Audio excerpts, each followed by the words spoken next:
നമസ്കാരം, ഏവർക്കും post market റിപ്പോർട്ട്സുകളിലേക്ക് സ്വാഗതം.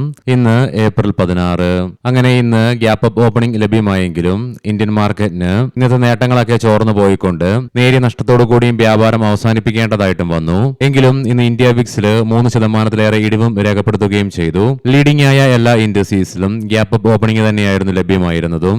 നിഫ്റ്റിക്ക് ഇന്ന് അതിന്റെ ടെക്നിക്കൽ റെസിസ്റ്റൻസ് ലെവലായ 24,400.95 എന്ന ലെവലിൽ റെസിസ്റ്റൻസും നേരിട്ടു. പിന്നീട് ഇങ്ങോട്ട് പ്രോഫിറ്റ് ബുക്കിംഗ് തന്നെയായിരുന്നു മാർക്കറ്റിൽ പ്രകടമായിരുന്നതും. 24,102 എന്ന ലെവലിൽ സപ്പോർട്ടും എടുക്കുവാൻ സാധിച്ചു. എങ്കിലും 34 പോയിന്റുകളുടെ നേരിയ നഷ്ടത്തോടുകൂടി നിഫ്റ്റിക്ക് വ്യാപാരം അവസാനിപ്പിക്കേണ്ടി വന്നപ്പോൾ സെൻസെക്സിന് 122 പോയിന്റുകളുടെ നഷ്ടത്തോടുകൂടിയും ബാങ്ക് നിഫ്റ്റിക്ക് 215 പോയിന്റുകളുടെ നഷ്ടത്തോടുകൂടിയും വ്യാപാരം അവസാനിപ്പിക്കേണ്ടതായിട്ടും വന്നു.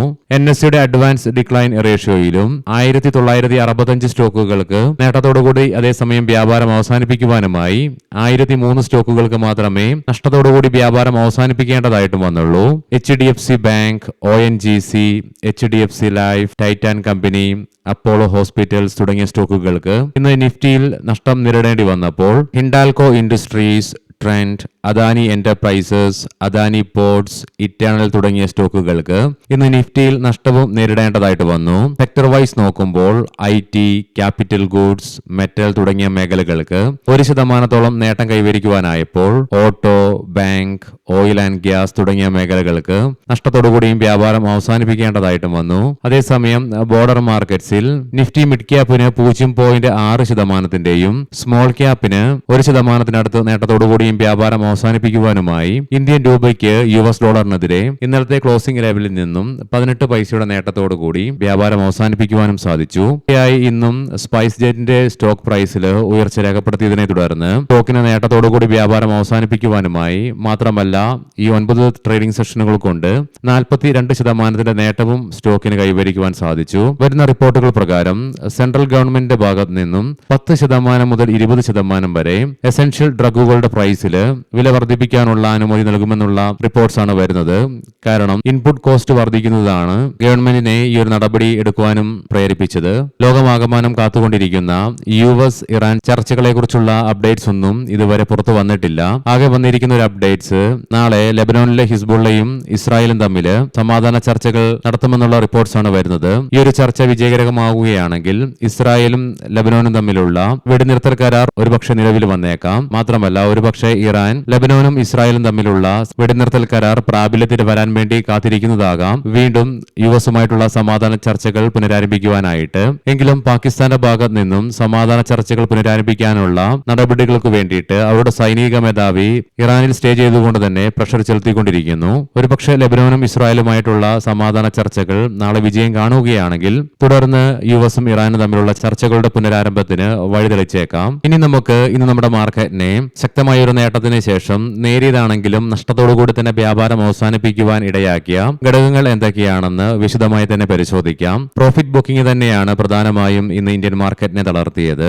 കാരണം നമ്മൾ കഴിഞ്ഞ ദിവസം കണ്ട പോലെ തന്നെ വെസ്റ്റ് ഏഷ്യൻ പ്രശ്നങ്ങൾക്ക് ശേഷം ഉടലെടുത്ത നിഫ്റ്റിയുടെ ലോ ലെവലിൽ നിന്നും ഏകദേശം 9% നേട്ടം നിഫ്റ്റിക്ക് കൈവരിക്കുവാനും സാധിച്ചു.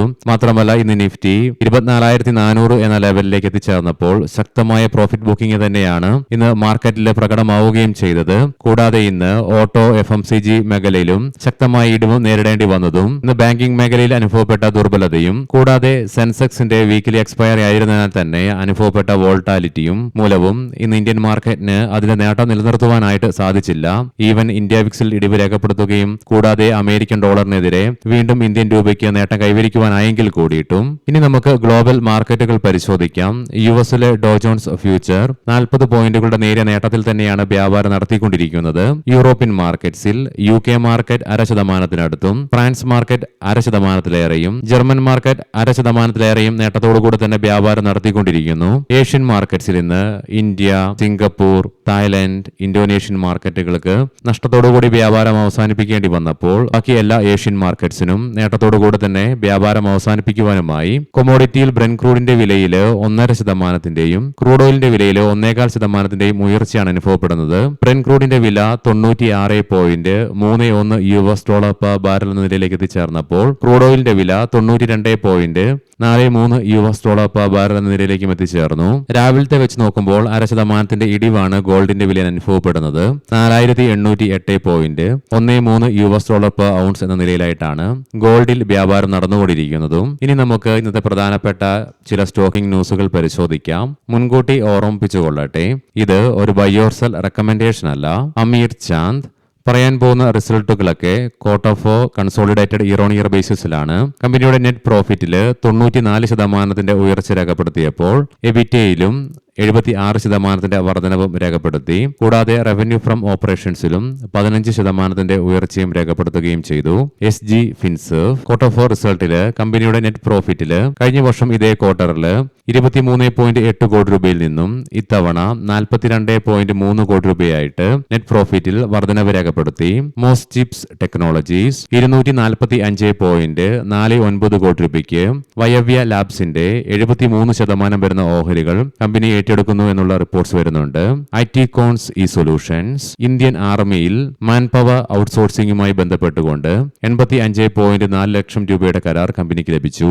ശ്യാം മെറ്റാലിക്സ് കമ്പനിയുടെ അനുബന്ധ സ്ഥാപനമായ SSPL കളർ കോട്ടഡ് ഷീറ്റുകളുടെ 2ാം ഘട്ട ഉൽപാദനം ആരംഭിച്ചു. ക്യാൻഫിൻ ഹോംസ് കമ്പനിയുടെ റിക്രൂട്ട്മെന്റ് അഴിമതിയിൽ കേന്ദ്ര വിജിലൻസ് കമ്മീഷൻ അന്വേഷണം നടത്തുവാൻ തെലങ്കാന ഹൈക്കോടതി ഉത്തരവിട്ടു. ഗ്രാനുൾസ് ഇന്ത്യ ഏപ്രിൽ 29 ക്വാർട്ടർ 4 റിസൾട്ടുകൾ കമ്പനി പ്രസിദ്ധീകരിക്കും. MIC ഇലക്ട്രോണിക്സ് ഇന്ത്യൻ റെയിൽവേയിൽ നിന്നും 2.21 കോടി രൂപയുടെ ഓർഡർ കമ്പനിക്ക് ലഭിച്ചു. സിഗ്നേച്ചർ ഗ്ലോബൽ ഇന്ത്യ ഗുരുഗ്രാമിലെ സെക്ടർ 71-ൽ ഒരു ലാൻഡ്മാർക്ക് പ്രീമിയം റെസിഡൻഷ്യൽ പ്രൊജക്ട് വികസിപ്പിക്കുന്നതിനായി കമ്പനി ഇറ്റാലിയൻ ലൈഫ് സ്റ്റൈൽ ബ്രാൻഡായ ടോണിനോ ലംബോർഗിനിയുമായി തന്ത്രപരമായ സഹകരണത്തിൽ ഏർപ്പെട്ടു. HDFC AMC ക്വാർട്ടർ 4 റിസൾട്ടുകൾ ഇന്ന് വൈകുന്നേരം പ്രസിദ്ധീകരിക്കുകയുണ്ടായി. ഇയർ ഓൺ ഇയർ ബേസിസിൽ ഇമേഷനെ മിസ് ചെയ്തുകൊണ്ട് കമ്പനിയുടെ നെറ്റ് പ്രോഫിറ്റിൽ 19% ഇടിവ് രേഖപ്പെടുത്തി. 54 രൂപ per ഷെയർ എന്ന നിലയിൽ ഡിവിഡൻഡും കമ്പനി പ്രഖ്യാപിച്ചു. ഏവർക്കും ശുഭരാത്രി നേരുന്നു. നാളെ രാവിലെ പ്രീ മാർക്കറ്റ് റിപ്പോർട്ട്സുമായി കണ്ടുമുട്ടാം. നന്ദി, നമസ്കാരം.